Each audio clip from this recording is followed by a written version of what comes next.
history, consultant to school boards, parents, teachers, students all around the nation. He has appeared in Hidden Colors 1, 2, and 3. He is known just about everywhere. I found that out when my phone started ringing from Syracuse and Rochester. Somebody, the brother I just talked to him, he woke me up this morning at 7 o'clock. I was sound asleep. But I appreciate you being here. So I just want everyone to stand and join me in welcoming Dr. Kaba, Hiawitha, Kamene.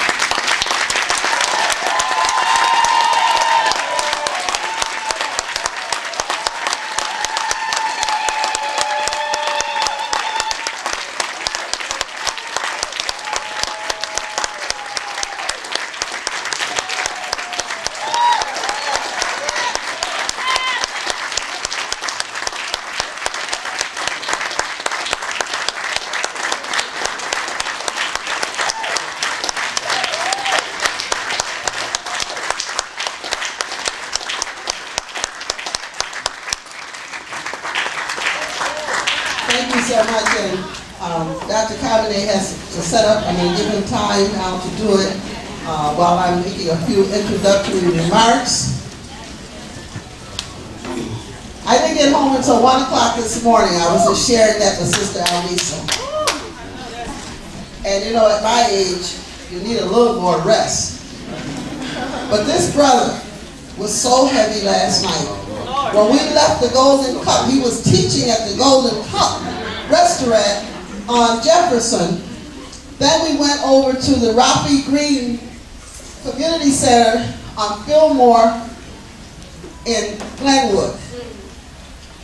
And he started teaching at 6, and he kept going. I went home for a little bit, came back. He was still teaching. And when he finished, I looked at the clock, it was 20 minutes to 12. Wow.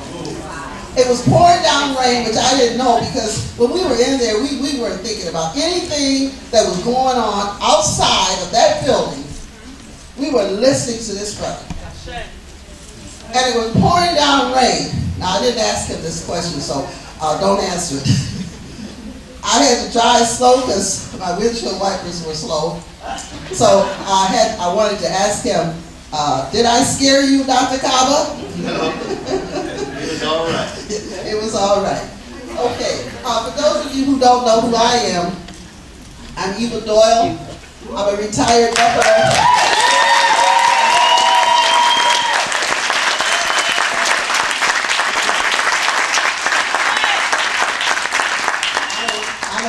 Buffalo public school teacher. I spent 30 years teaching in the system, and I was known for teaching African American history all year from September to June.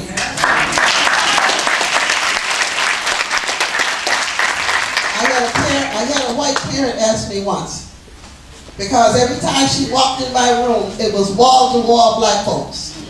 I even had their pictures hanging from the ceiling. And she said to me, I'm going to take my child out of your classroom because you teach too much black history. Wow. So I said to her, that's all right with me. There are 2 more 5th grade classes, and it's your right if you want to remove your child. Well, she didn't remove her because she told me later on, I decided not to move my daughter, Miss Doyle, because you are the best teacher up here.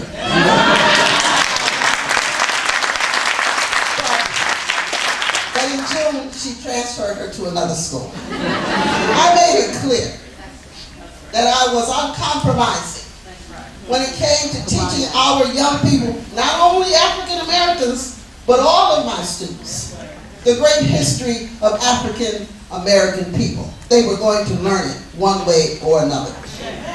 And so what I want to do, because I don't want to take up a lot of time, I want to present some proclamations to Dr. Kamene. And then we're going to call on Brother Taharka Odinga. He's going to do some poetry. And then I'm going to read a brief bio, which probably will come out in the proclamations. I have a proclamation from the Honorable Mayor of the City of Buffalo, Byron W. Brown, and I have a proclamation from our great sister, our hard worker, legislator, Betty Jean Grant.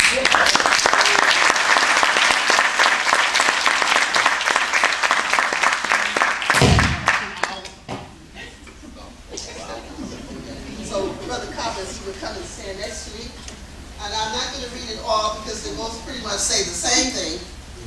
City of Buffalo, Executive Chamber Proclamation.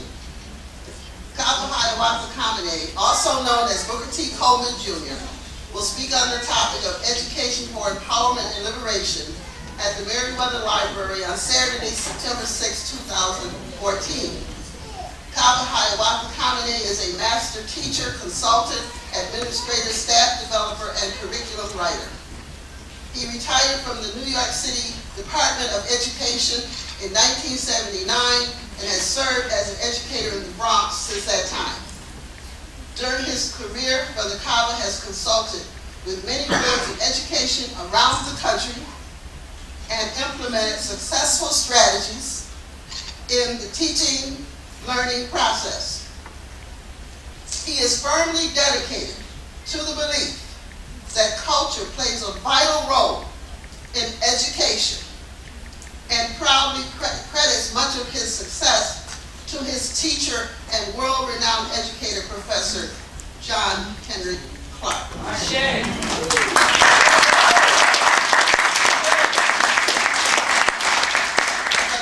Has appeared in 3 films, Hidden Colors 1, Hidden Colors 2, and Hidden Colors 3, and he is an authority on African history. He earned a bachelor's degree in international politics from New York University in 1977, a Master of Art degree in world history from Hunter College in 1987, and a Master of Science degree in educational administration and supervision from City College in 1988. He is married to Sharon, did I say that correctly? Sharon Deans, and they have 3 children, Sasha, Candace, and Heru. Now therefore, be it resolved that I, Byron W. Brown, Mayor of the City of Buffalo, do proclaim September 6, 2014 as Kaba Hiawatha Kamene Day in the City of Buffalo.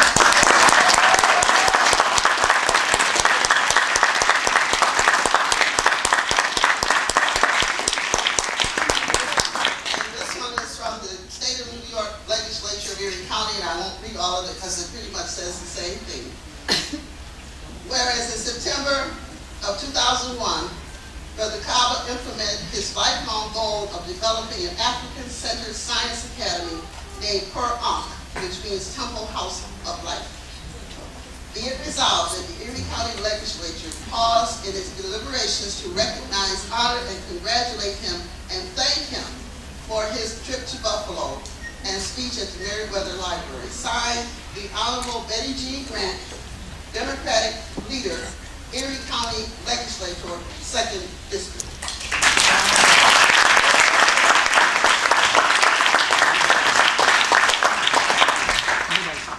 Now, Brother Kaba, he knew about the proclamations. He didn't know about this. This is a complete surprise. Last year, I created another award. It's called the Ion History Award. Ion History is my trademark. It is the name of my column that I've been writing, the only weekly column, consistent column on Black history in Western New York for almost 36 years. And the plaque says, at the top there's the Sankofa symbol, remember the past.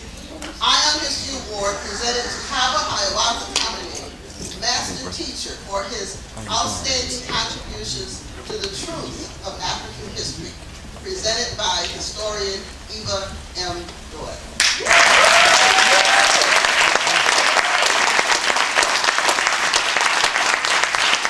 I just want to say very quickly that this award is given to people who consistently teach our history. And some of the previous winners have been Sharon and Kenny Holly, William Y. Cooper, Brother Ross, Jomo, and Sister Karima Amin. And because the last few have gone to men, the next one will be to a woman. So I will announce her name. I know her name, but I don't want to announce it now. I will announce her name before the 1st of October. Congratulations, Dr. Kaba.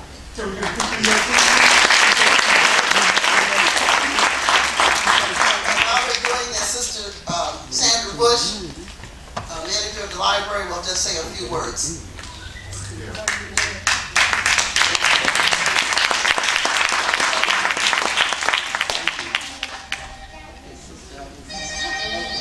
Okay, somebody email me that picture. How many of you have a library card? Everybody that doesn't and appreciates Mrs. Doyle and this event should apply for a card. This is our community library. We have a lot of community events, as you all should know. Oh, I didn't say my name. But all of you should probably know that. Starting Sunday, this Sunday will be open Sunday for you. The only thing is open Sunday.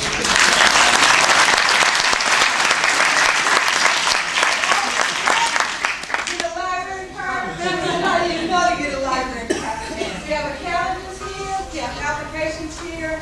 You don't get a library card today. I expect to see this many people in the library tomorrow.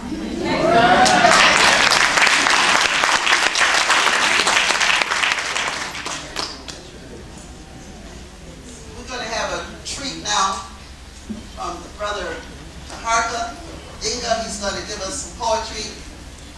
He's truly outstanding. He's one of my favorite poets. And so welcome, Brother Taharka, to come to me.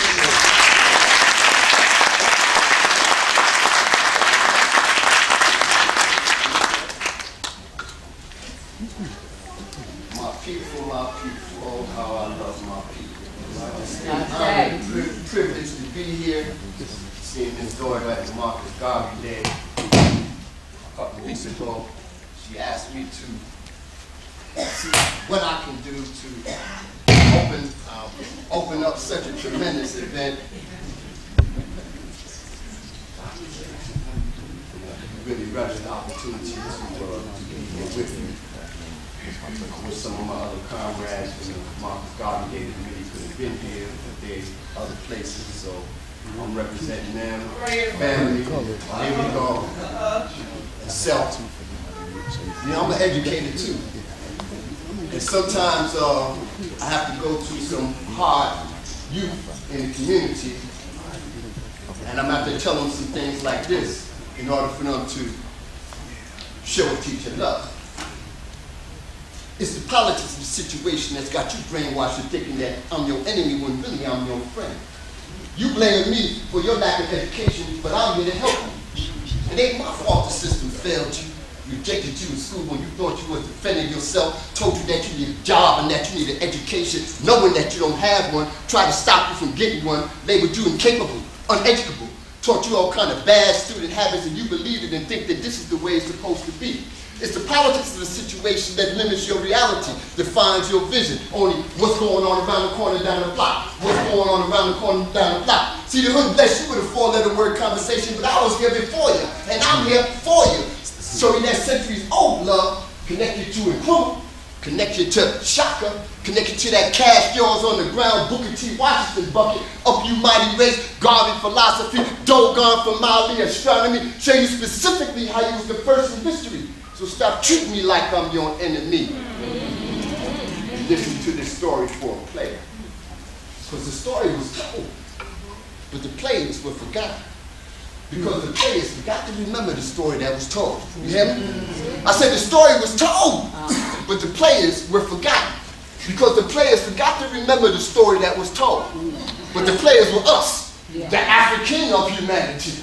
First mentioned in the sacred text of the world. Say, the Moses was black, the Christian was black, the Christ that came to come to redeem the world is black. From that black African that first walked the walk and taught us how to talk, to sing like Belial, to call the prayer. Let the spirits rise in honor and remembrance. But the story was told. The players were forgotten. Because the players forgot to remember the story was told. Players were once rich, rich in dignity and spirit, rich in independence of mind, rich in the knowledge of the universe to allow the players to build on foundations of stone, solid, pyramid, placing the triangle on a square using the principles of a circle. This is the harmony with nature that's at the root of the African soul. But the story was told, but the players were forgotten, because the players forgot to remember who we were.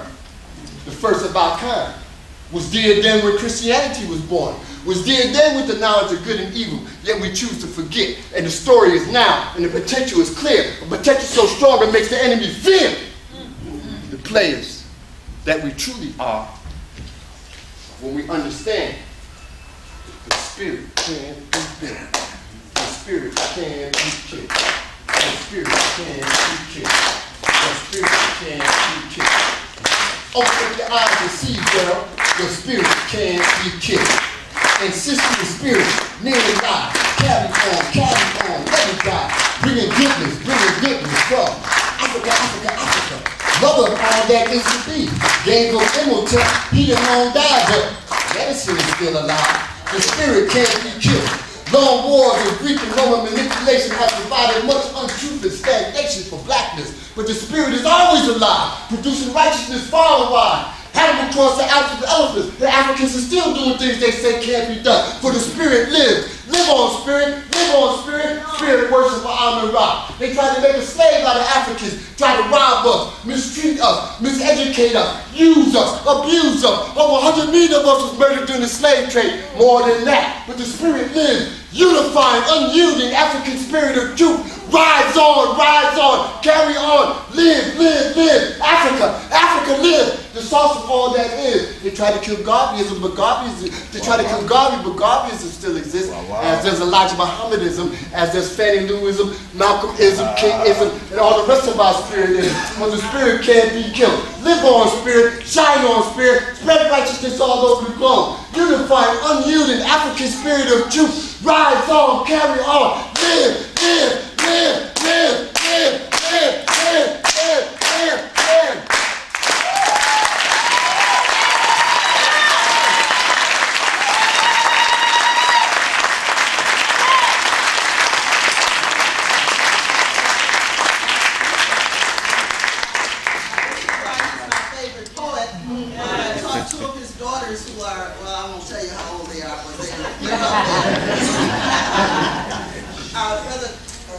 Dr.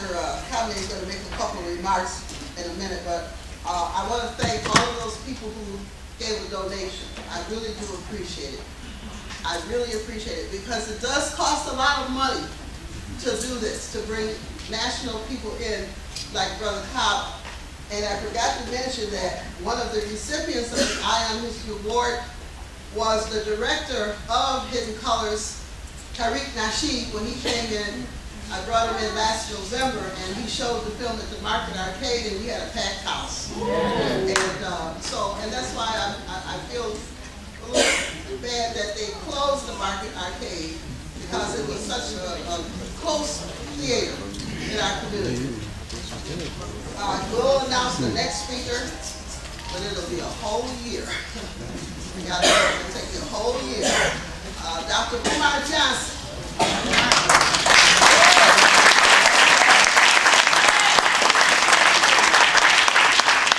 Nationally certified black psychologist and one of the stars of Hidden Colors 1, 2, and 3. But right now I'm going to bring Brother Kaba in his own way. He wanted to make a few remarks. He's getting set up for us.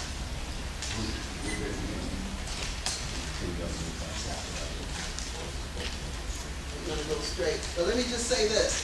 After we leave here, we're going to wind up around maybe 5. But after we leave here, we are going over to the Juneteenth headquarters on the corner of Genesee and Fillmore.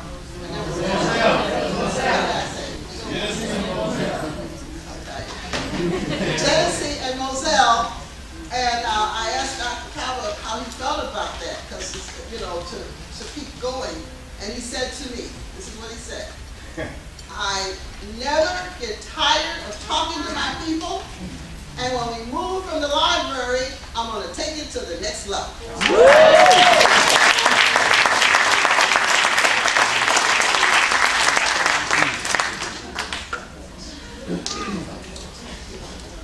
Hotep family. Hotep. I am so happy to be here in Buffalo. Do I need to talk through the microphone? Yeah, because sometimes when you're filming, you need it. I tend to like to walk around a lot. I think, considering what I talk about, I need to walk around a lot. But I do want to thank my elder, Sister Doyle. This has been a long time coming.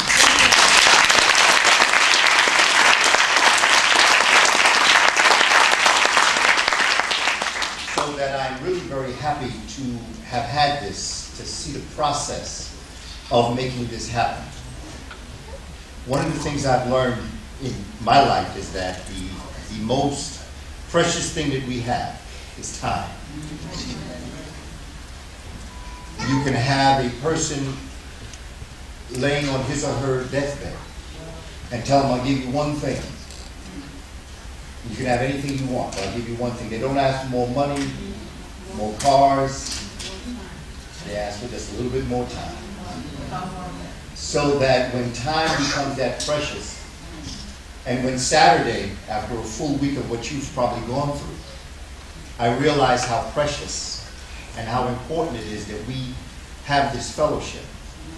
So I really want to appreciate all of you for taking time out of your life and your weekend to be here. So I want us to applaud ourselves for being here.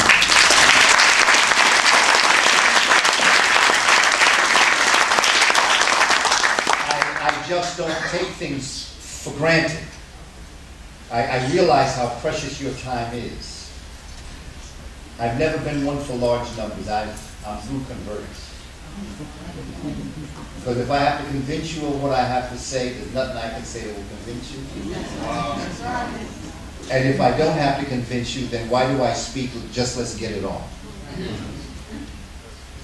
When I was speaking to Sister Doyle, she was periodically concerned about how I was feeling as it relates to the amount of time. And like she said last night, we were able to go to CAO, one of the CAO places. What is it called, my sister? The Alfonso Rafi Green Master Resource Center.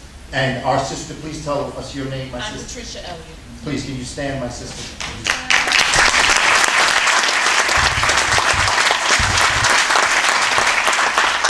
She came to the Golden Cup, which you see, Malcolm and I, we love coffee. That was one thing Malcolm loved, was coffee. And I enjoy coffee. And if I were a resident of Buffalo, I told the brother, you'd see me here every day. In fact, I'd be here so much, you might offer me a job. But that coffee was good. For someone who enjoys Dunkin' Donuts, let me tell you, Golden Cup is what's happening.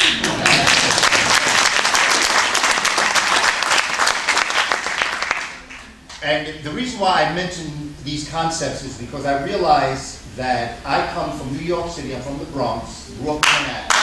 Oh, the Bronx. Oh, there we go, Harlem. All right, I was just south of Harlem growing up. I was in the Amsterdam projects. I was just south of Harlem and just north of Hell's Kitchen. So you know what my experience was. But I do this because I realize with all humility that I am not coming to give Buffalo anything that you have not had for generations.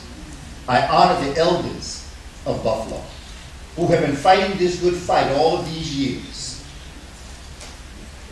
And it's important that I come first and foremost to understand that I come in fellowship. I am your brother, representing the Bronx, New York, downstate, facing the same things that you're facing, struggling with the same issues that we're struggling with.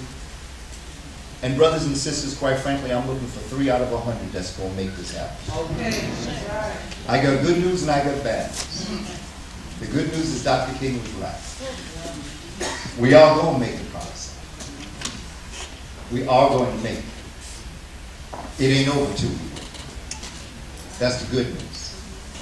The bad news is, considering what I see happening outside, a lot of us just ain't going to make it. And that's why I'm not about conversion. I love all of our people unconditionally, I do not say who the 3 out of 100 are. I do not know, because they come from all walks of life. Make no difference what your background is.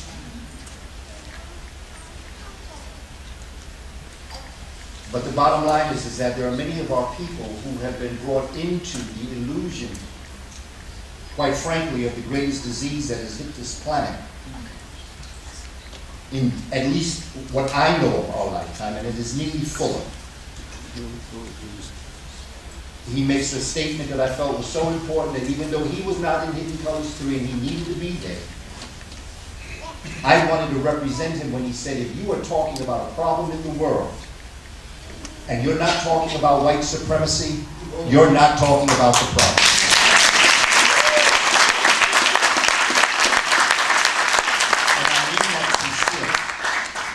I mean that sincerely. And it's important also for us to understand that some of us as peoples of African descent, we suffer from white supremacy ourselves and are in fact white supremacists in our actions. And I just want to start there. When she said our opening statements, I want to start there. That's my opening. So that we can be, as we move forward from this, very real in our conversations. We have to have real conversations, brothers. Real ones. Controversial ones. Ones that demand that I keep my bags in people's cars because I may not have time to go back to the hotel room to get them to go home. I might have to run from there to the car to the airport and hope security got my back when I get there. But the one thing I loved about Malcolm, I teach college presently. SUNY New Paltz, State University New Paltz, south of you here. North of me, but south of you. And I teach a course in the spring on Introduction to Africa. I'm teaching a course this term on African cosmologies, looking at the Egyptian cosmology and the Dogon cosmology and the Congolese cosmology. And in the spring term, I teach a course on Malcolm X. And when I first started teaching that course about 9 years ago, I thought I knew Malcolm. I thought because I had spent a great deal of time around Professor John Henry Clark, he being his history teacher, Malcolm X, I thought I knew Malcolm. But as I began to teach that course and I began to get deeper into this man we call Malcolm, I began to realize that I was only beginning to understand the man. I understood the legacy, but I didn't understand the man.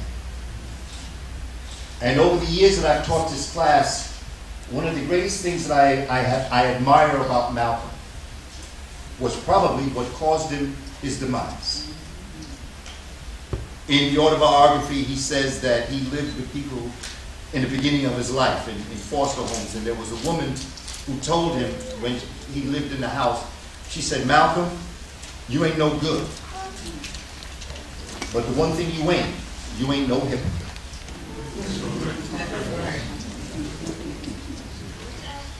And while that was a great strength in him, it was also what caused him his demise. Because of his expectations and putting people on a pedestal and not being able to understand that we are all human beings. He could not deal with certain things that were going on in front of him. And because of that, he couldn't shake it loose. But the one thing I admire about Malcolm was that they never had to put security on him as it relates to agents. Many of the other people would say one thing and be plotting other things. But Malcolm would tell you right up in your face what was going on. You never needed to put an agent to figure out what he was doing because he would tell you right up into your face what he was doing. And I tried to emulate that as it relates to the work that I do. And I tried to do it diplomatically. Because you know, I live, my totem is a panther. I live a panther. I tell people I was a panther before the party got started. See, the panther is our totem. And when you understand the panther as it relates to the overall animal kingdom, you understand why the panther would so clearly be the African diasporian totem, representative of our fight and our struggle. We are diplomatic by nature, but deadly when provoked.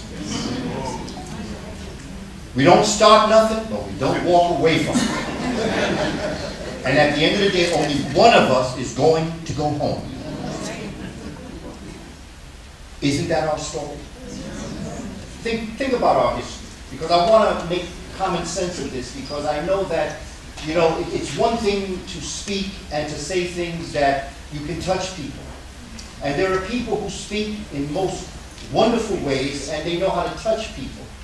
But I'm trying to make sense of this so that when we leave here today, we're going to do something, as opposed to thinking this was a concert.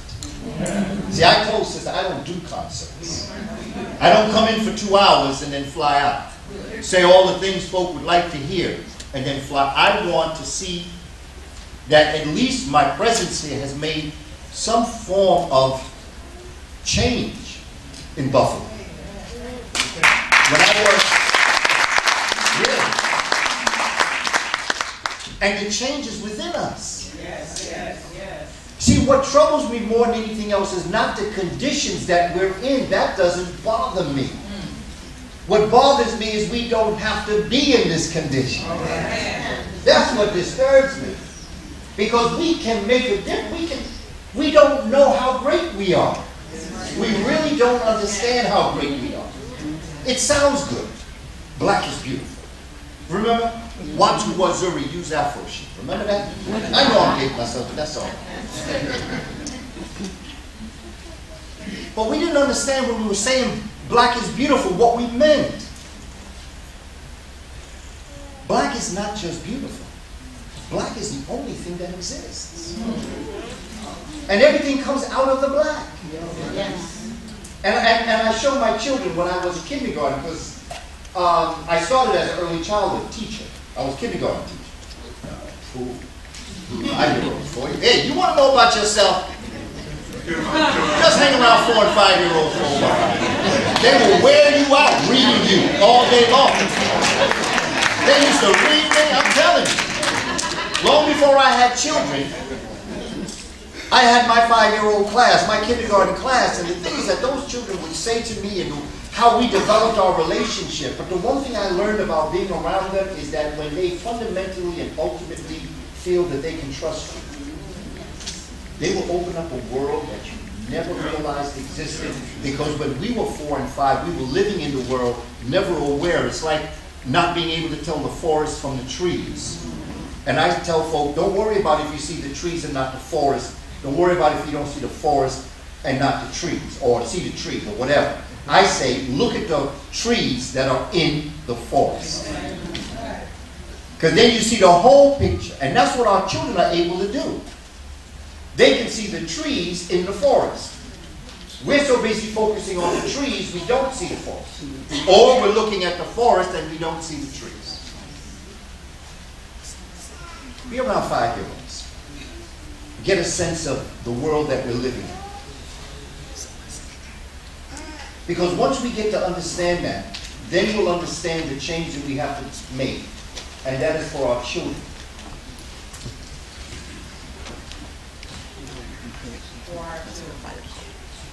Say again. For our children. For our future. And their children. And all those yet unborn and to be born. You know, whenever I think that I'm having a rough day, I get embarrassed when I think I'm having a rough day. I think about our ancestors on the plantation. And putting aside the slave narratives and putting aside the heroes and sheroes that we know of, I'm talking about all of those millions of Africans that we will never know their name. All of them that somehow we all come out of them through our gene. Somehow, someway.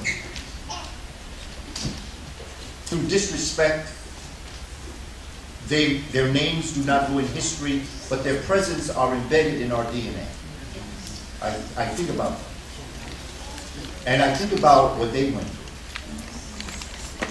And I think about the tenacity and the spirit and the power that they implemented every day of their life to get out.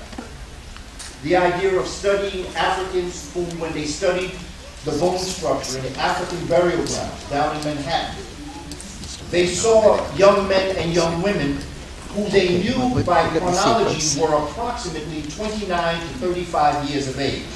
But their bone structure was as if they were 77. That's how hard they were worked.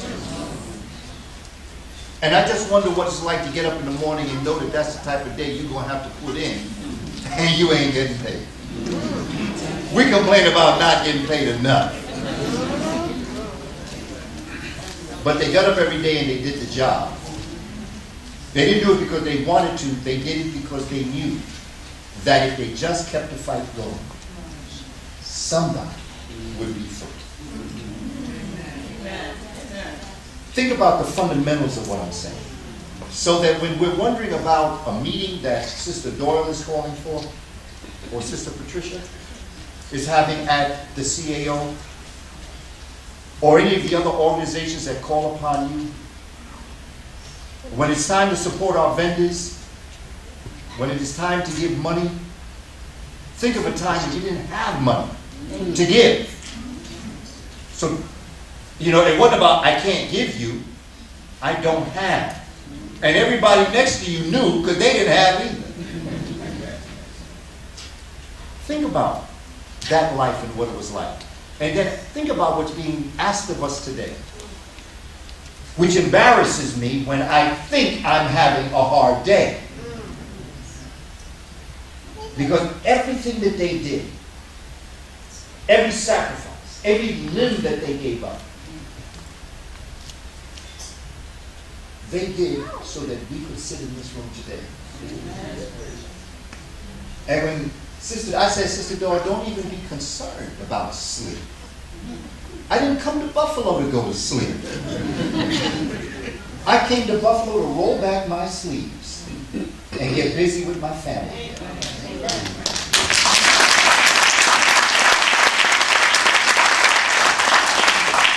Basically, what I want to share is education. That's my area that I have focused on. Neely Fuller, in his book, Compensatory Workbook on White Supremacy, talks about 9 areas. The Honorable Minister Louis Farrakhan spoke a few Savior Day speeches ago about creating ministries. And so I combine the concept of ministries with the 9 areas that Neely Fuller tells us that we need to start to look at in order to develop a future for us.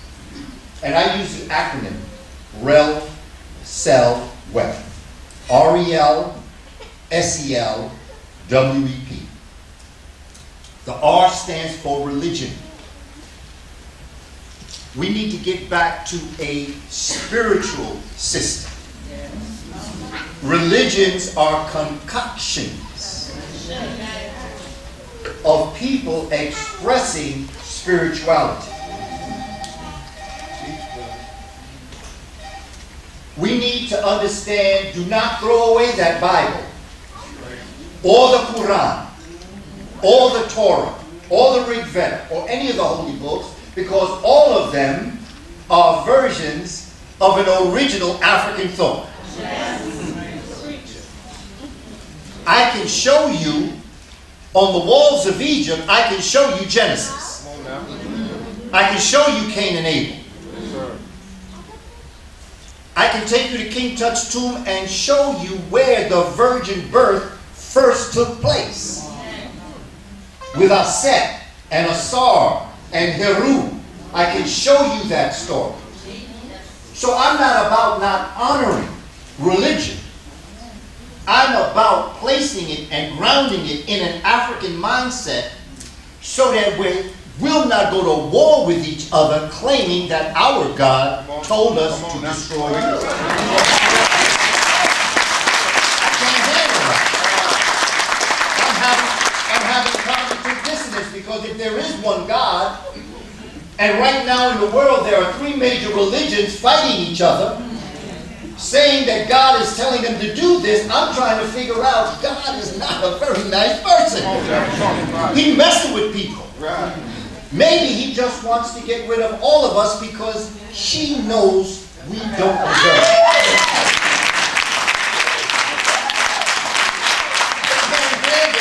A male God. And the only time I can pray to a male God is when I look beside him to see the female goddess. I can't get to that. I can't handle that. My mind can't function like that. Should I put my bag back on? No! Because I'm just trying to drop it like it's hot. I can't handle that. I really can't. And sisters, I don't understand why y'all just don't get up and say,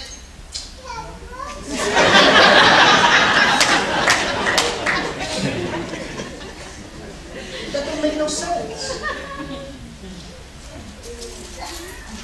This is where brothers get tight, George. Well, not here because I'm talking to the choir. Say again, brother? Brother said he tight, George.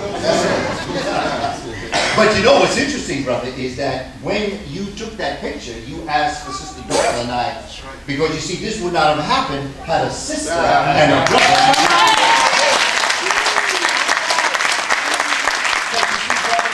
Look, brother, we all know, when it all comes down to it, we all go back to the feminine principle. Go back to Dr. Obitashaka in his book, Returning to the Mother Principle. See, our struggle is that we're living in a white supremacist world, fighting a natural African thought that's telling us constantly, you know you're thinking like a fool. You trying to impress this European who don't even know who you are. And you struggling trying to show you the man. And the more you show you the man, the less you appear like a man.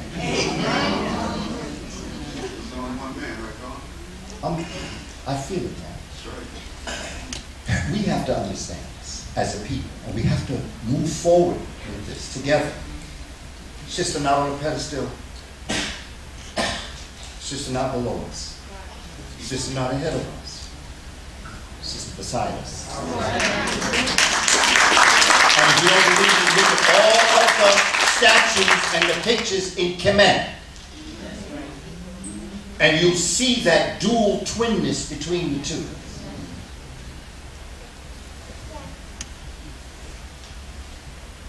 Sisters, let me take the next step. Sisters were the ones that invented math and science. And they're so afraid that sisters are going to remember what they started. They keep trying to make sisters think it's hard. Algebra, geometry, all this. But let me not just say this and not give you a little bit of evidence of why that would be true. What necessity is the mother of invention? What reason does a man have to count? Natural. Well, we're talking about way back then. We're talking about a time when we were just coming into consciousness and we were observing the environment around us. There is no reason why a man has to count, but there is a reason why a woman has to count. To prepare for her life cycle. There's something that happens inside of the human female that tells her something is happening inside. We have to prepare for this. And so she began to count. And she began to count a 28, 29, 30-day cycle. But then she realized that that cycle went through 4 phases as it related to the life she was going through. Numerology or numbers is the base of all mathematics. There is a Kemetic letter that is called Mut. She is represented by the vulture. She's the letter A, the first letter of the alphabet. Mut, vulture. Mut. What does math do? Math measures all things. Math measures all things, but what do you use to measure? What was the first thing we used to measure? We used a meter. Play with the vowels and meter becomes mother. Don't believe a word I say. Because my job is not to make you believe me. My job is simply to make us think. I'm not trying to take you out the box. People say, I want you to think out the box. No, I don't want you to think out the box. I want you to come to realize that there is no box. Because if there were a box and I jump out, it means that all of y'all still in it can't see me. And I'm saying you, that's an illusion. There is no box. Our mind is the box. And our inability to break through and understand this illusion of white supremacy that hurts people of European descent more than folk of African descent. Because it makes them think they're somebody that they are not. It makes them think that when crime, horrific crimes, are committed in their neighborhood, what do you hear them say? It's not supposed to happen here. Well, if it's not supposed to happen there, why did it happen? Because you forgot that the first thieves, murderers, and rapists were you. And if I were you, I wouldn't want to conjure up those memories either. Make sense? I'm just trying to walk through some sense here, brothers and sisters, because we got to break through this illusion that we're living. Because once we break it, sometimes, one time I was talking, somebody called me an iconoclast. I said, icon of what? Call me an icon of what? And then I have to research the word. Icon is an image. Class is to break. Break the image. Break the image of the illusion of the superiority of peoples of European descent. Break it. Watch The Wizard of Oz. Understand what Baum was really saying, although he wasn't a nice person, but he wrote quite a good book. Because all The Wizard of Oz was what goes on in our minds. All the things that we search for, that we crave. We have created little animals and visions that create the illusion. The scarecrow is supposed to be stupid. The Tin Man is supposed to have no heart.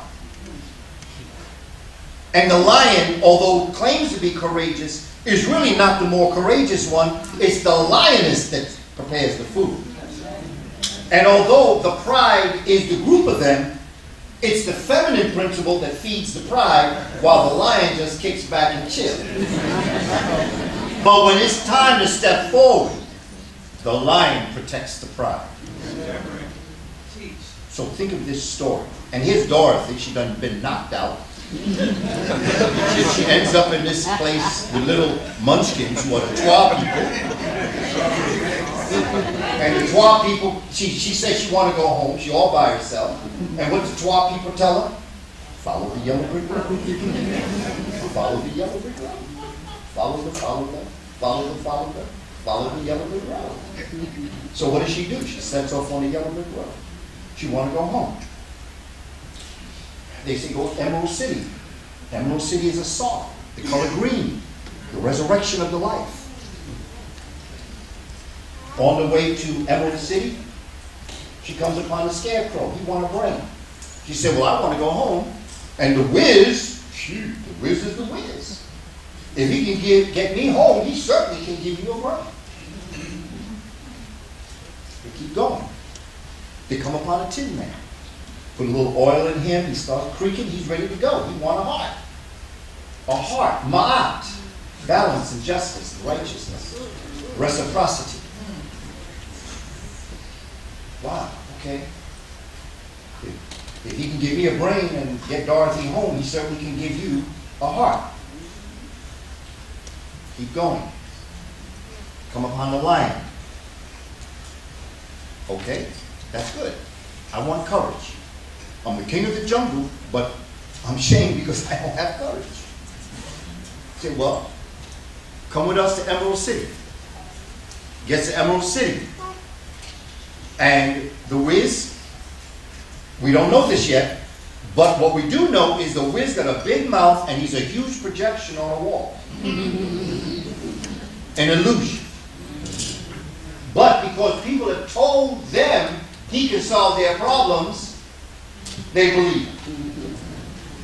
He said, but what I want you to do now, you got to get rid of the other witch. See, they always put it on women. Yeah. You got to get rid of the other witch. And the only way you can prove to me that you got the witch is to bring me her broom, which sweeps dirt. Which tells you another reason why she might have been flying on it. Because she needed to clean up all the dirt in Emerald City. That's a whole nother story. I'm going to go back into it. Okay, long and short of the story, they come back, and she got these flying monkeys and all the rest. Said, okay, I'm going to leave that alone. Come back, get rid of it, come back, and Toto, the dog, this little dog, is the one that pulls the curtain. And all of a sudden, like I like the Wizard Richard Clark, so. But you've got this little man that has been a projection on the wall, and all these folk have put all their trust and faith that this Wiz is going to help them. And now the Scarecrow is saying, okay, now how am I going to get a brain if you ain't who you say you are? And the Wiz says, well, you were the one that devised the plan. Well. And all of a sudden, now he starts talking about E equals MC squared. And like he didn't sit in no math class, so all of a sudden he come to realize, yeah, I am smart. And the illusion of the Wiz is the one that tells him this, so he give him a little diploma, make him think, does this little diploma going to make you think you're smart? Okay, I have nothing against people with degrees, but I have to tell you, some of the most ignorant people I've ever met have that go. And on top of that, I tell people that I got my PhD at UCLA. Okay, I got mine from UCLA, and I'm proud of it. That's why they call me doctor. Because I never went to an accredited college to get a PhD. I got mine from UCLA, the university on the corner of Lenox Avenue. Where I got some of the finest minds in my life. And some of the brothers that I spoke to were nodding out. And as they went down the pole, they were telling me some of the most important things I didn't know in my life.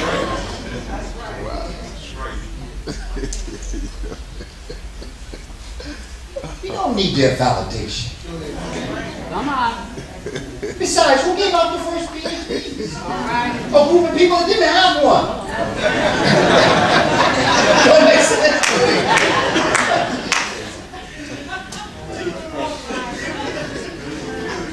Is that one on? Is that one on? Tin Man realized he had a heart, willing to sacrifice. The Lion defended, realized he had courage. And all Dorothy had to do was to click her heels 3 times to say, I want to go home. So African folk, what are we waiting on?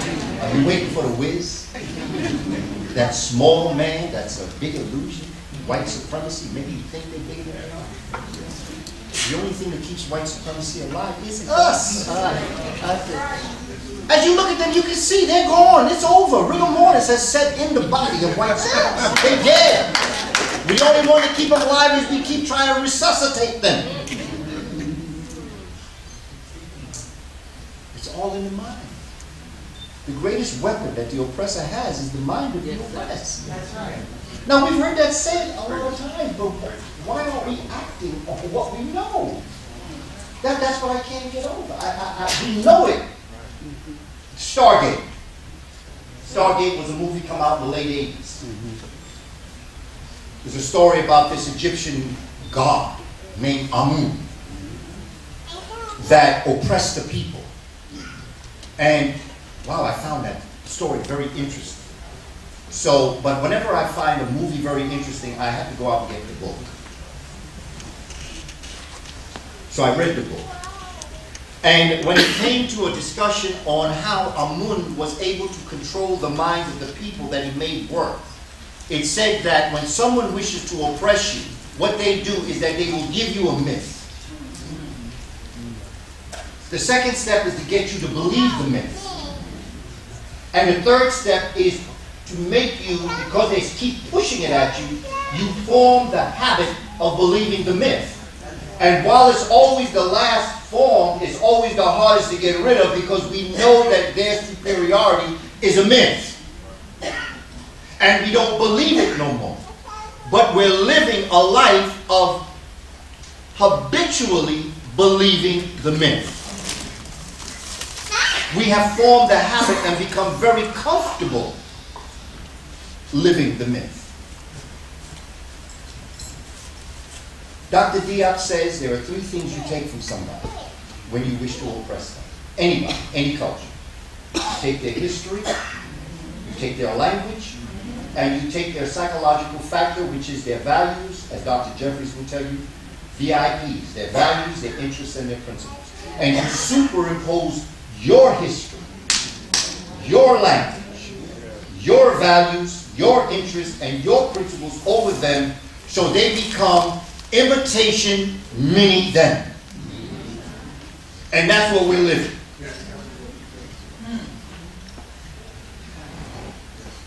We're going to talk about history and education today. These are still part of my opening remarks. So you can see what's going to happen when we get to Juneteenth. In fact, I think this part right now, up until 5:30, is going to be the opening statement. Juneteenth is going to get down there. But history and education we'll talk about. But language. As an African people, I encourage us to embrace Merriweather or hieroglyphs as the classical African civilization's language. That Western civilization is to Greek. Merriweather must be our classical African civilization. And I encourage us to start with the alphabet. Just start with the alphabet. Get the picture. I'd like to spend more time. I do pieces on Merriweather from a very different perspective, because of course Sister Raketi Wimby is the person in my life that introduced me to the concept, Jacob Carruthers, and I'm sure you have those here in Buffalo that teach Merriweather, and you have it on the internet, so you have your way to get it. I'm encouraging us to have Kiswahili be adapted as the practical spoken language for African people. Merriweather is the classical language that we go back to that grounds us as a people. But if I go to Brazil, and my brothers and sisters there speak Portuguese, and I speak English, I encourage us to be able to speak to each other in Kiswahili. If I go to Holland, and my brothers and sisters speak Dutch, I speak English. There's a brother or sister from Puerto Rico that speaks Spanish. If the three of us are in that room together, we should be speaking Kiswahili to each other. That becomes the uniting language. Kiswahili is the largest African language spoken in the world. It is the 7th largest language spoken in the world. The first in Africa, 7th in the world. It is adopted by the UN as an official language. Let's be practical. All African languages are important. Learn them all if you can. But practically speaking, for our peoples who are out on the block, who say, well, where do I start? Let's make it Kiswahili, because Kwanzaa is in Kiswahili. Wow. Watu Wazuri use Afro-Sheen was in Kiswahili. So let's start with what's practical for now. And not try to overwhelm ourselves with big dreams that may come down the line generations from now. What can we do right now in 2014? So my encouragement is to use our Merriweather abilities as a classical African language. Don't take it back from them. Just assume that you had it all the time. See, when you are in the mindset that you're going to take something from somebody, you're also in the mindset that they possess it. They don't possess me. They don't possess my mind. They don't possess my psyche. They don't possess anything. They possess us only when we allow ourselves to be possessed by them. For those who know algebra, you're going to solve a problem. You go towards your variables. And the only variables that are going to solve your problems are the variables that are in your formula. I am done with blaming folk of European descent, Eurasian descent, for the conditions I find myself. I am fully responsible for what is happening to me. I am the variable in the solution to my problem. Because when you blame other people for the condition you're in, you blame them, you give them the power to take you out of your problem, but you also give them the power to keep you in. But when they're not part of the solution to your problem, when they are not a variable, then they must be quiet. You got nothing to do with this. Did I blame you? Did I call your name? Did I say that you're the problem? You're not part of this. So take time out and let the grown-ups handle the problem, and let's deal. Do I not know history that got me in this position? Oh, I know history. I know how I got here. That's not my point. I'm talking about the strategic psychological conditions that will get us out of the problem. If someone throws you in a pit, and you're looking up at them and they're laughing that they threw you in the pit, you can spend your time cursing them for throwing you in the pit, or you can spend your time climbing out of the pit. I'm getting out of this pit. I am in the process of, people say to me, brother, you are out of your cotton picking mind. And I say, yes, I am. The problem is you're in a cotton picking mind. I done lost my cotton picking mind.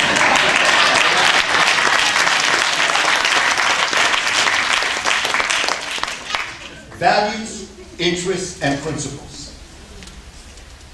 We have to get to the point where we go back to our own values. The values of Ma'at. The values of our elder. The values of the sacredness of the African woman. In conjunction with the sacredness of the African man. And so while I, in my own way, talk about how our women, in starting mathematics and then looking up into the heavens, and they notice that there's a celestial body that also has a 28, 29, 30-day cycle. And she notices that that celestial body, the moon, also has 4 cycles. And looks that there is a relationship. Now, I'm only going by what sisters have told me this, so I'm not going through that I noticed in fact. But I was told that the moon has an impact on your body as you're going through your process. It goes through. In fact, if you look, that's what causes tides. So the moon has an impact on the liquid systems of particularly a woman's body who is connected to the heavens through the earth. Okay? So we know that the base science of all sciences, whether it's chemistry or physics or whatever it is, the base of it is astronomy. It's named after a woman. Ast, Aset, Ra, light and heat energy. Nomi is the study of. So Ast, Ra, Nomi is not the study of the stars, it's the study of the female light and heat energy that comes down to the earth. Ast, Ra, Nomi. That's where star comes from. They just took the A off. But it's really Ast, Ra, Nomi. The study of the light and heat energy of the feminine principle. So sisters, every calendar, no matter how long it is all based on a lunar calendar. Lunar calendar. No matter if it's a 26,000 year calendar, whether it is a 2,160 year calendar, whether it is a 365.25 year, it's all based on the cycle of the moon. So if in fact the sister started the study of the moon, she also started the first calendrical system and also started all the sciences that would come from that. So sisters, I've just given you a reason why you cannot fail math and science anymore. So I'm not letting you off your hook. Okay? Sisters just happened, right?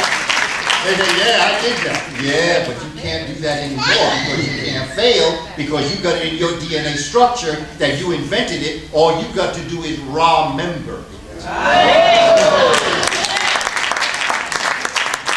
And a lot of the challenges that we find in the world will be erased when sisters place themselves. Don't wait for men to put you there. Thank you. All right. Place yourself there. Because quite frankly, when you place yourself there, who will displace you? That's funny, you know, when Africans went into Spain, sisters who were Muslim, it was a very different structure, socially, of Islam that went into Spain as it relates to the Africans and went in. By the time the Eurasians came in, they brought in their male dominant concepts. And when they came in, they said to the brother, you know, you're from an own land. Your women are elected officials. Your women have power. What's up with that? You're inferior to us. Why are you giving them so much power? Brother said, yeah. You go tell Kondike that. Okay? I don't play that, okay? Because I know sister. See, that's where we knew sister. Brothers, I'm speaking of. And our power came through knowing sister. And I'm telling brothers, it's all right to let sisters take their rightful place, because the moment they take their rightful place, we got it made. When they get the power, we get the power. Why are you trying to keep a system in place that you can see it ain't working? Here's the science of it. Because, you know, I come with science. I'm not here to just get emotional. You know, and I enjoy a good laugh. But, you know, sometimes, you know, when you're going to swallow a bitter pill, sometimes you got to dress it up with a little flavor to it so it can go down. And some of the things that I say, I know, in many ways are bitter pills. So you got to put cherry flavor. And part of that comes through levity. It's easy to digest. That's why some of the greatest people who present to us are comedians. Because they can mask the truth in a joke. That's why Richard Pryor is probably one of the greatest historians. He changed history because of the nature. And even though he was wrong, he said things that shook us up.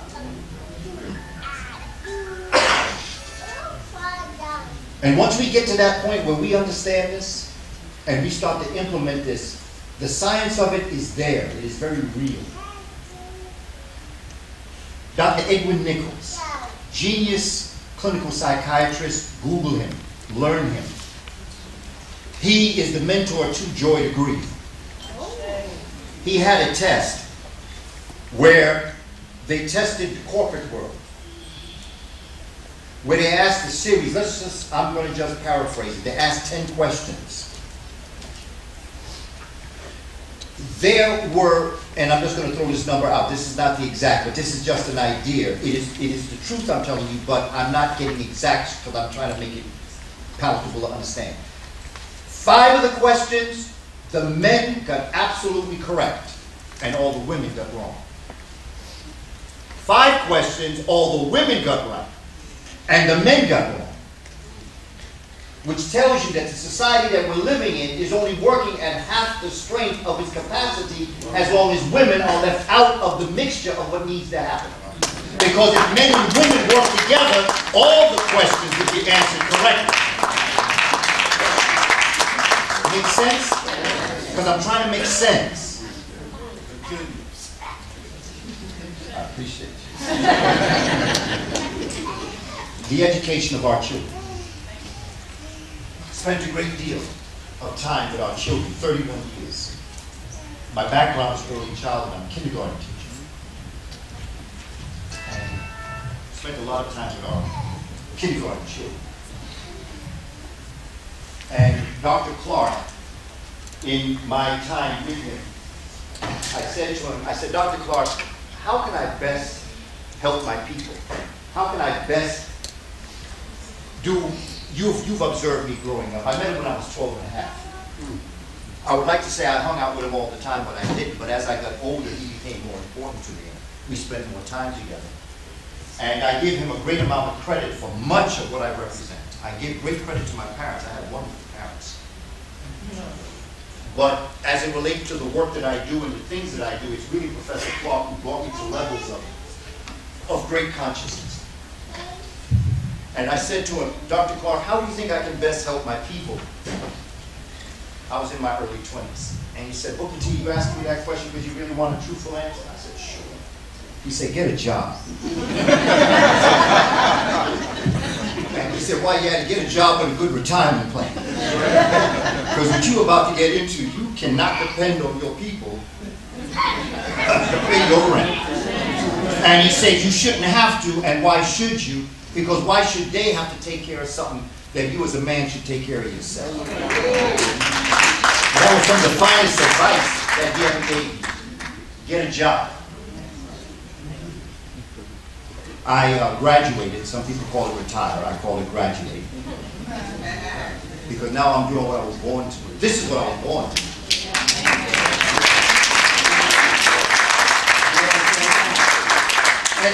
And I use my class as my class. I learned how to teach our people in class by teaching them. That's why when I see so many folk writing a whole bunch of books on things that they have never actually experienced.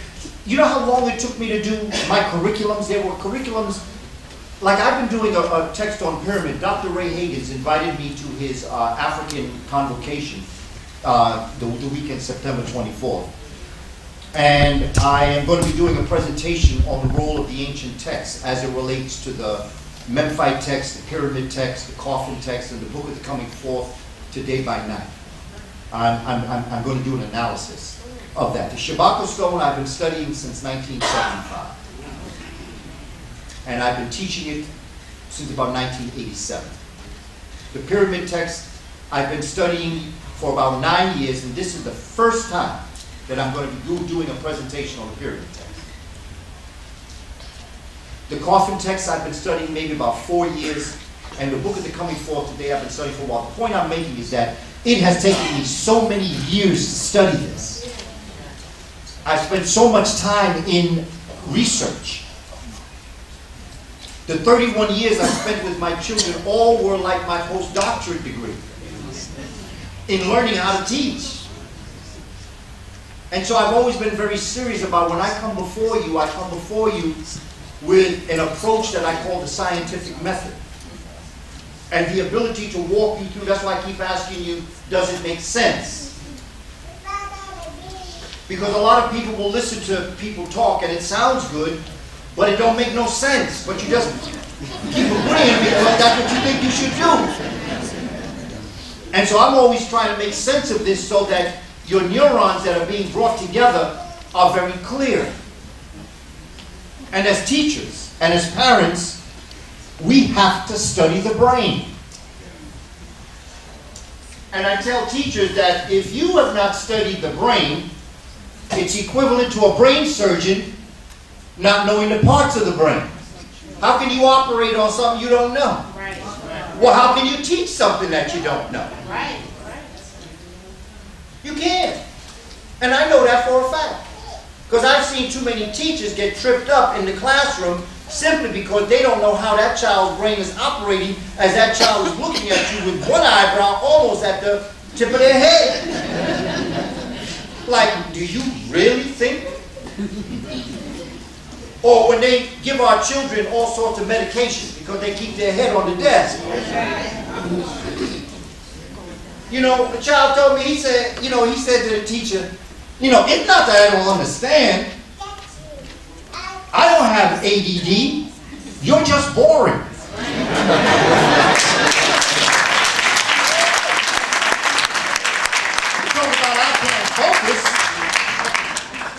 It's not that I can't focus, I just don't want to focus on you. So because your ego is hurt, because I'm reading my comic book, you think it's me. It ain't me, it's you. Get interesting, and I'll get involved.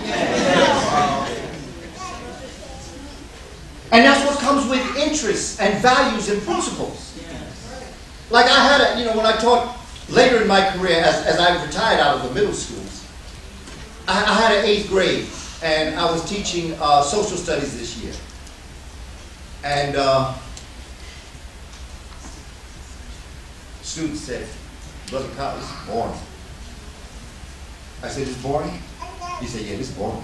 I said, it's real boring? Yeah, this is real boring. I said, how boring? Real boring, Brother Kaba. Real bored. I said, yeah, real bored. I said, well, guess what? Multiply that by 10, and that's how bored I am teaching this nonsense. But we're going to play a game here. And that's what we're looking at. We're looking at a game that we have to play. Just like basketball has rules, what you're experiencing has rules. And the rules is, let me get through this so I can teach you what I want you to know. So I would spend like 20 minutes teaching them what they needed to know on the test. And then I spend the rest of the period telling them about George Washington. Okay, George Washington.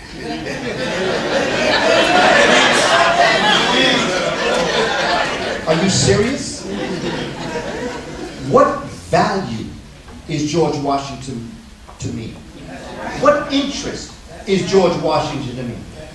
What principles did he exhibit that are important to me? Except for the fact that he owned over 300 Africans, pulled out some of their teeth to make his dentures.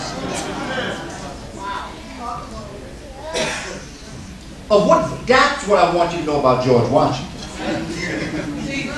But after I tell you that nonsense about that old stupid cherry tree. Because you got to know it. When you take that state test, you got to be able to answer the question. And so I'm not going to play with your grade. I'm not going to play with your future. But at the same time, there are things that you need to know. Thomas Jefferson? Oh, I'll tell you about Thomas Jefferson. I'll tell you this. After I tell you what the book is going to tell you about Thomas Jefferson, I'm going to tell you that if Thomas Jefferson were alive today, he would be in prison for pedophilia. Because you see, a lot of people talk about Sally Hemings. And I understand that, but that's the black woman he was in love with. What they don't tell you about Sally Hemings is that Thomas Jefferson's wife was half-sister to Sally Hemings. Because Thomas Jefferson's father-in-law took advantage of a black woman on the plantation. And that became who would give birth to Sally Hemings. So Sally Hemings was somebody that was half-sister through his father-in-law. But not just that. 3/4 of the African children on Thomas Jefferson's plantation were his. He just loved Sally Hemings, but he loved her specifically, but loved young black girls in general. That's the value, the interest, and principle of Thomas Jefferson. This is history. This ain't nothing to do with me personally. Because his whole family tried to join the daughters or whatever up there.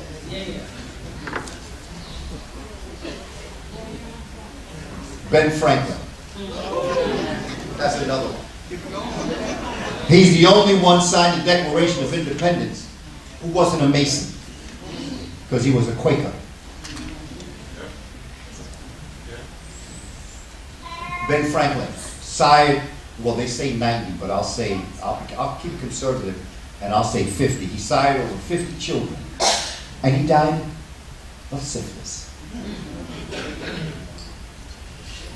That's Ben Franklin. Of what value is he?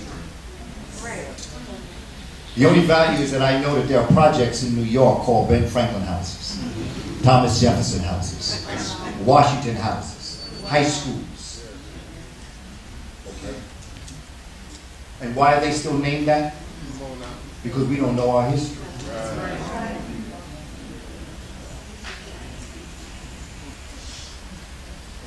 And when the day comes that we decide that we're going to make a change, the change will be made. Until then, we deserve what we get. You expect change by doing the same thing? Well, you've been doing the same thing all this time. You may see no change. What make anything change and come if you do the same thing? So when you leave here today, brothers and sisters, what are we going to do? Not say. What are we going to do? You've got to make a change. But change is an action-oriented word. It's action. It's something that you do. As I've been here these past couple of days, well, since I came here, I've been hearing stories. Brother, you were telling me stories about Buffalo, things that used to happen. There are 5 places that you own, basically. 5 things that you have. This is one of them. The theater is one of them. Say again. Johnny B. Wally Stadium. Yes. Yeah, 47 years. But you want me to tell you something? We in New York City got nothing. At least you got 5. We have ideas. We have good heart. We have good intention.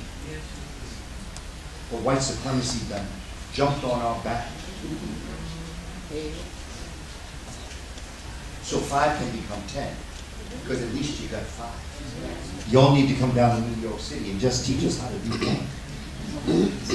Because every time I go someplace to speak, the people that control my presentations are the custodial engineers. Because they're the one telling me when the doors are going to get locked. When we were at the center last night, Sister said, the word don't go past me. And if I say that is going, and that's why we were there until close to 12 midnight, because the person that was going to put us out was sitting in the room saying, preach on. I like that. I like that. But when you're in a place that's going to tell you when you got to leave, you don't have the power. And I'm not talking about when someone has worked all week or worked all day and they really would like to get their rest. I understand that. I am talking about when you rent a space out because you don't have a place of your own. Because just like we're going to keep this going at the Juneteenth, we're going to keep it going. In New York, that couldn't happen unless we said we're going by somebody's house. That's where we keep things going, in my house, because that's the only place that I have the power to turn my lights out. Values and interests and principles. We developed, as Sister said earlier. Please, my sister, is there a way we can turn? Thank you. Thank you very much. The Ankh, the house of life. This basically is what we look at, an African-centered education plan for the 21st century and beyond, an idea whose time has come. Because I expect this to be an ongoing relationship that I have with my family in Buffalo. I plan on coming back.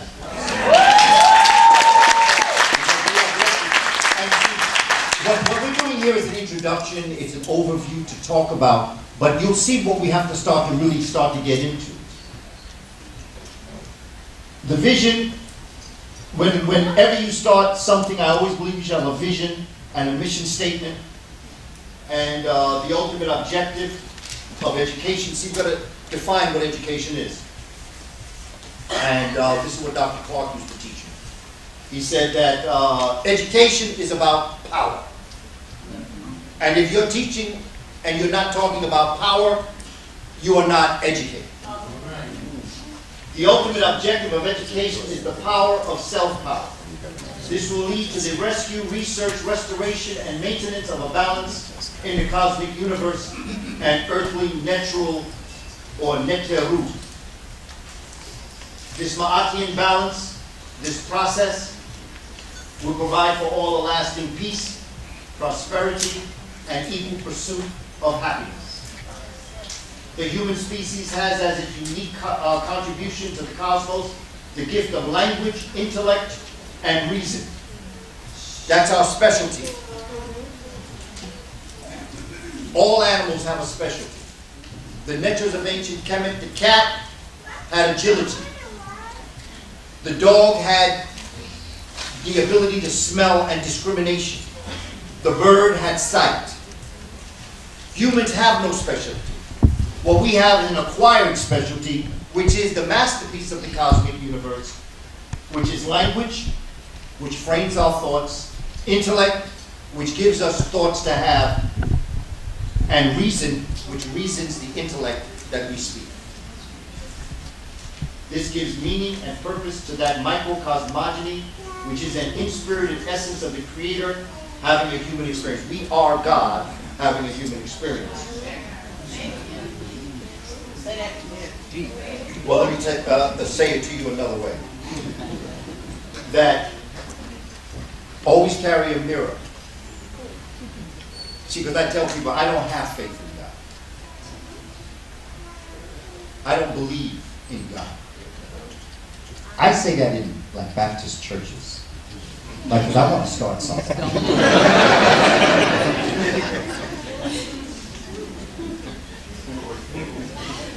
See, because if you have faith, you can lose your faith. Yes. And if you believe, you can stop believing. I know God. And every time I wonder, is there a God, I take out my mirror and I look in it. And I say, God is in the house. And how we treat each other is how we treat God. How we treat the least of our people who may not have been able to have the benefits that we have. Okay, you may not have a lot of money. There are times I don't have a lot of money. I come upon a brother or sister, ask me for something, money or whatever. And I say, well, you know, you caught me on the wrong day, brother. This is not a day that I can spare. But have a nice day. Stay safe. I can offer you a spiritual salutation. I may not give you anything materially because I may not have. But I can at least look at you and honestly tell you to have a good day. How we treat our people, all people. It is. And it helps you too. Because I get on the elevator, right? And I live on, well, I don't even have to say this because I live on the top floor. I live on the 33rd floor. And so most of the people I come in contact with on my way down are people who get on the elevator. But they get on the elevator, I say, hello, good morning.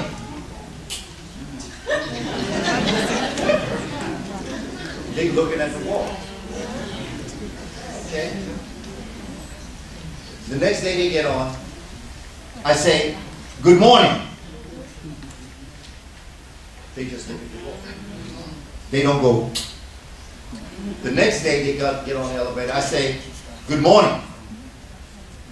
They go, They've been trying to get it out.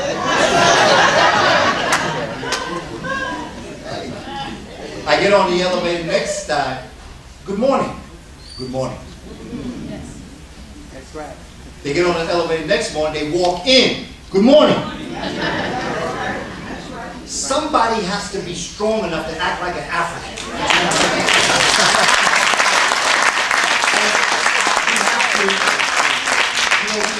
We have to feel our people. And we have to know by a matter of degree, we all are feeling this. And somebody has to be strong enough to continue. My mama used to say, Skip, that's my name. Skip, all icebergs can melt at a certain temperature. You just aren't that temperature right now.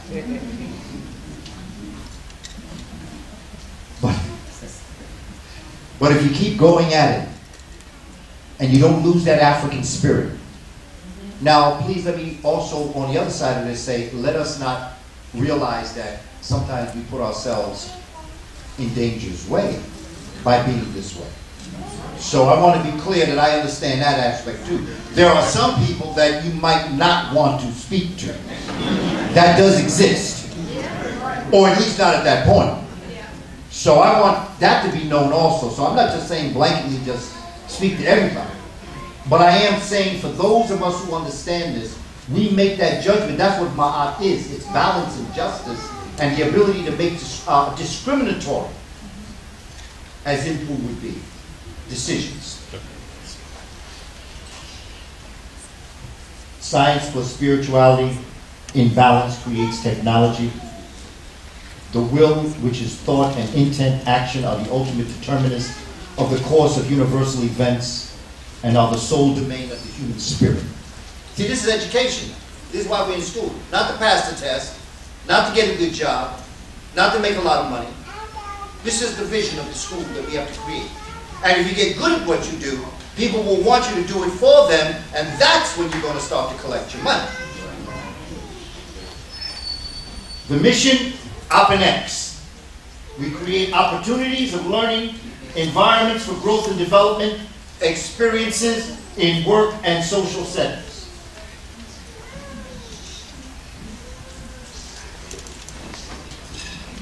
It's all right, my sister. I have children.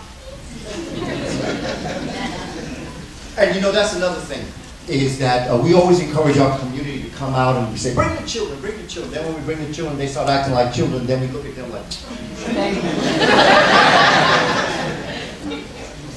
it's inhumane to ask a child to act like an adult. In fact, it's also unscientific. Because that melanin is running through their body. They cannot feel like sitting still. And I don't blame them because I'm an adult and I don't feel like sitting still. And when parents come with their children, I tell them, no, don't go. Because I want that child to hear what I got to say. As an adult, I can look over and deal with, like I said, I have children. I have had to talk over little chatter at times. So I know what it's like. And we as adults have to be able to focus in on the speaker to be able to take and absorb knowing what children do. It's simple. Plus, I think when most child make all that noise, they're talking to me anyway.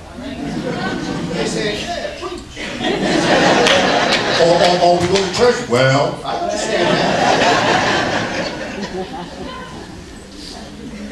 Basically, the 4 pillars of Dr. Clark's methodology of talking in a circle. The educational framework of ancient Kamene, the collective wisdom of Moorish science, the resilient spirit of the independent communities of Brazil's quilombos, and the internal process of the inner ground railroad. See, Harriet Tubman freed our African bodies. She was a conductor on the Underground Railroad that freed our African bodies. We now must become the conductors on the Inner Ground Railroad to free our African bodies.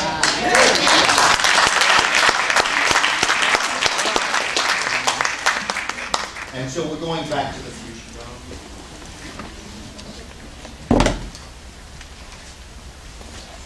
And basically, see Buffalo, I have your own folder up here.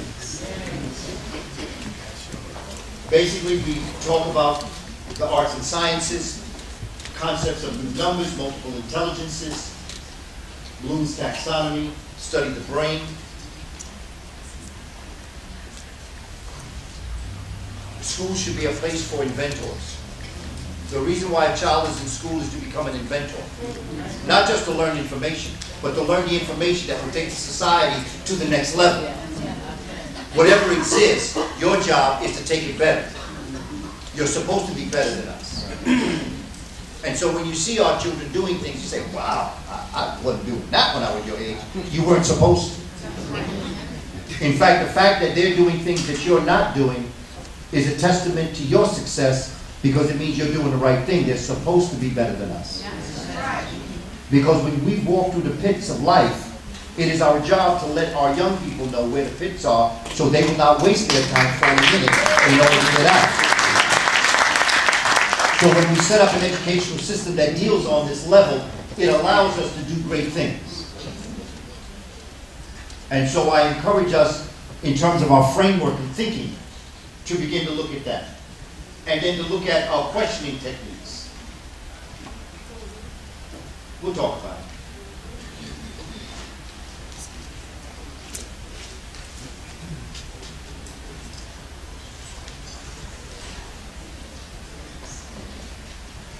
Brothers and sisters, when we're teaching, here's where brain anatomy, and we'll just do a brief overview, and please let me know if we're going to take a, my sister, please let me know if we're going to take a break anywhere in our conversation.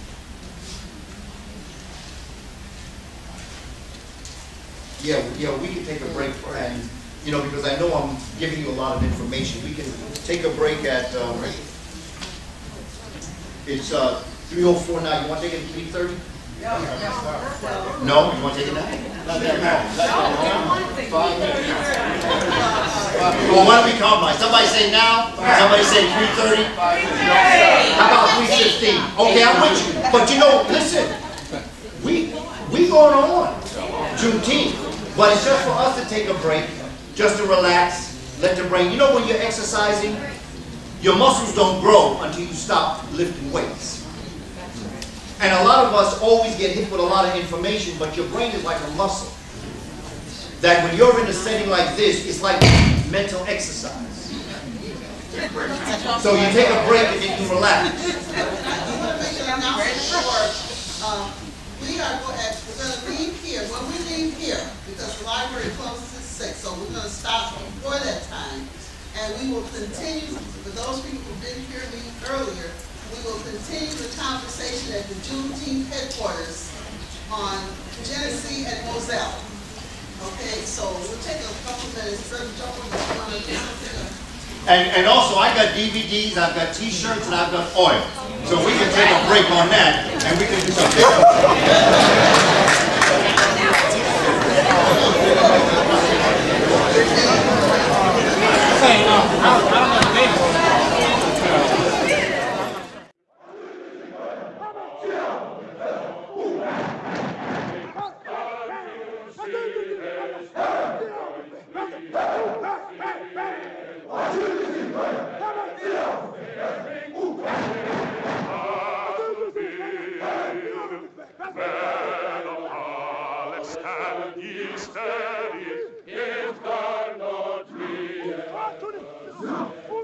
It's